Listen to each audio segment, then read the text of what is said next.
สูงพี่น้องผู้ปันแห้งสื่อข่าวเซนมีเดียวเขาดังเสกนะคะเนาะมันได้ก่อแม่นยาในวันที่25เดือนธันวาคม2026นะคะบุญดาเนอร์รายการข่าวขาดตอนในเดี๋ยวดังข่าวเงาเกี่ยวกับไปลองซึกมันเข้ากดทัดเพียวดีอยู่จุ่มเขแก้แผ่นที่น่าจะเวียงไล่คาเสร็จแล้วติงยับไรจุ่มเขแก้แผ่น25ก็นะคะเดี๋ยวดังข่าวเงาในเซลก็มาผักตอนปันพี่น้องเขากว่านะครับก็มาสินตับซึกมันปืนเผาไว้ว่าได้เข้าเพียวตีตังจุ่มเขแก้แผ่นในจะเวียงไล่คาจึงได้ประจันในปืนตีอัน SSPP กุมกับไว้นั้นเสร็จติงยับไรก้นเมืองเขอันเกี่ยวข้องการเรียนกินเนื้อออนไลน์อำนันแก้แผ่นตั้งหมด25เกาะวันนี้ครับเมื่อในวันที่22เดือนพฤษภาคมในปี2026ขยามใบวันนั้นซึกมันได้เอาแห้งซึกเข้าปิกล้อมเข้าเพียวตีดังจุ่มขี้แก้แผ่นอันมีดีนองลมวันปังสิเบ่งไล่คันสิได้ตีกำได้ก้นเมืองเข20เกาะอันเหตุการณ์แดนกินเงินสิได้ซิมได้ตีอยู่ตัน1หลังรวมเหตุการณ์1หลังและซุ่มมือและซุ่มกินข้าว1หลังสตาร์ดิ้ง2อันอีกปารังเครื่องใจโคตื้อในการเข้าดังน้ำวันนี้ครับในวันเดียวกุ้ยหนังเก่าในคณะเขายามหัวคำนั้นซึกมานโฮมดังปริมาณป้าเสียมภายโหมลมเขาสืบเหตุการเพียวในพื้นที่ตั้งภายตกวันตันหมอกเวียงไล่ขา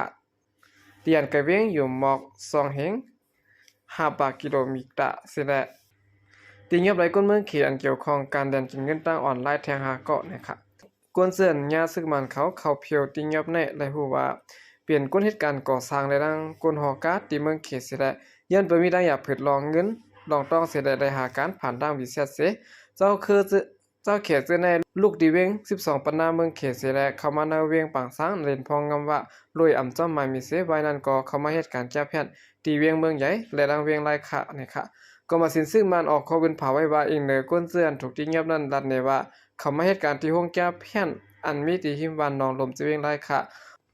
โดยอำถูกเจ้าหมายมีเจมเมอร์เนอร์เดือนตีเซมเปอร์2025นั้นแสดงก็เหตุการณ์แก้แพ้นตั้งหมดที่มีอยู่หมอก60ก่อเสมีจุ่มยิบกล่องกลางใต้จุ่มหนึ่งสั่งซ่าให้ลูกน้องตะเปเขา7ก็มาพยายามเอาหอมรวมไว้ปั้นวันนี้ค่ะก็มาสินซึกมันรัดว่าก้นเหตุการณ์แก้แพ้น60ปลายนั้นได้ถูกก้นยิบกล่องกลางจุ่มหนึ่งพูดด้านสิได้ห้องเอาโต้ต่างก้า3ลำเสเอาค่ายกว่าไว้หั่งขอต่างตีอ่อนตั้งก่อนซึกมันตีเขาเพียวตีเงียบในเขาเมื่อในวันที่3เดือนพฤษภาคมนั่นก็ซึกมันเอาแห้งซึกเข้าซอกเพียวตีดังเหตุการณ์จุ่มขี้แก้แผ่นที่นจีเวียงเมืองอย่างนั้นสิได้ตีเงียบและเศร้าเข3ปาก30ก็อีกประดังเครื่องกำแก้มอันของจุ่มแก้แผ่นตั้งน้ำเนี่ยค่ะอันนี้ก็เป็นข่าวง่าวในคณะต่างภายซึกมันเขาตีเงียบและจุ่มขี้แก้แผ่นนะคะตั้งเงียบและดังวดในคณะน้องเงียบและเศร้าก็ไว้เนี่ยก็เพื่อว่าตั้งภายจุ่มพิบกองกลางอันเอาห่มรวมปันจุ่มขี้แก้แผ่นนั้นฮูตั้นสิแลตั้งภายจุ่มพิบกองกลางก็ไล่ต่อก้นเขเขากว่าไว้ดังตีแท่งนะครับเนาะอันนี้ได้ก็ไล่ลัดซื้อลาเสียงหนังเก่าว่าเป็นจุ่มลักนะครับโดยการในพื้นที่เจอในได้ก็อันเอาห่มลมอันตรงนึงอยู่ซะไว้ได้ก็ได้มีปริมาณสูงจึงได้ SZPP ยาวก็ได้มีดังจุ่มซึกปิรุจิตหวานปังเขาเจอเนี่ยนะครับเนาะอยู่เซาเอาห่มลมไว้นะครับสืบเสนอข่าวขึ้นมาถ่องด้วยข่าวเงาเกี่ยวกับเรื่องผู้มีน้ำใจโฮมโจมจอยแถมก็ซึกก็หันอาเซียSZA นะครับในวันที่23เดือนพฤษภาคม2025ปุ่นมาเนี่ยอยู่ดีผู้มีน้ำใจจิตนาอะไรเกาะเนี่ยเนาะผมแฮงเงินดองกันเสร็จแล้วซื้อเอาของกินเยี่ยมจอยแถมตีก็ซึกก็หันตับซึกจึงใต้อาเซีย ZA เส้นตรงนึงอยู่ไว้ตีแต้วนาซึกตี1นะครับของกินเยี่ยมอันผู้มีน้ำใจจิตนาจอยแถมมานั้นเตมีเมือนังโถเหลืองแก่สันโถผู้เพชรผักสมเพชรอีเม็ดโคผักกาดหมอกโถแมงจีหมักพิษหมักเขือส้มผักมีแรง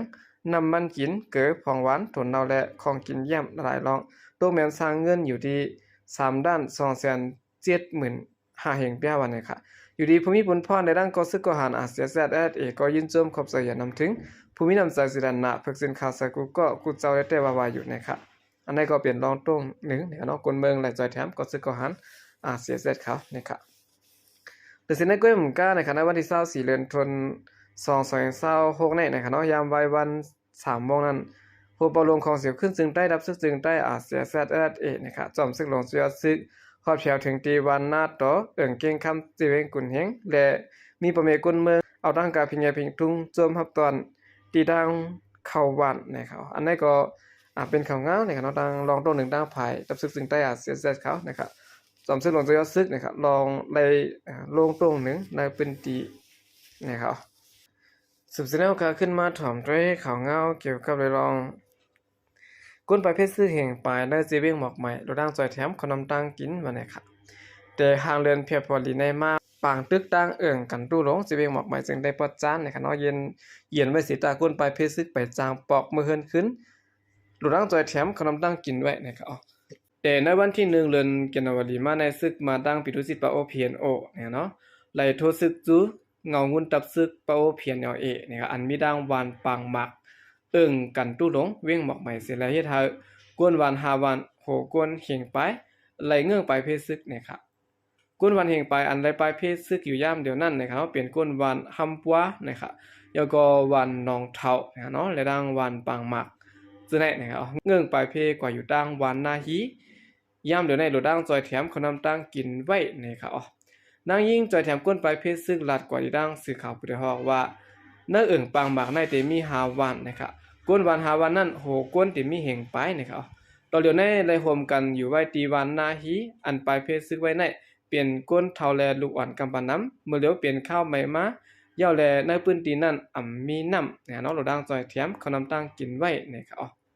ไว้เสีย2ผายเป็นปางตึกกันหาวแห้งนะครับหึงข้าวดังเดินปลายเย่าในวันที่17เดือนธันวาคม2026นะครับอันเป็นปิตุสิตปะโอเพียนโอได้ยึดกุมกำได้ขึ้นวันปางหมากในเสดด้างเพียนโอปืนเผาไว้หนังในเสตะย่ำเดียวปางตึกในเย็นไว้เสตะก้นใบเพชรซึกไม่ใจลองห่มลมไปจางปองเมื่อเฮินขึ้นนะครับมันนั่งสืบรัดว่าปางตึกเย็นไว้เสตะก็ก้นใบเพชรซึกไปปองเมื่อขึ้นค่ะบางเสื้อบางเฮินเยถูกเผาพ้องปางตึกเขาบางเสื้อก็มีลองห่มลมและไปปอกเมื่อค่ะเส้นสายตั้งก็ไปรีแลไปสร้างปอกมือขึ้นในเขา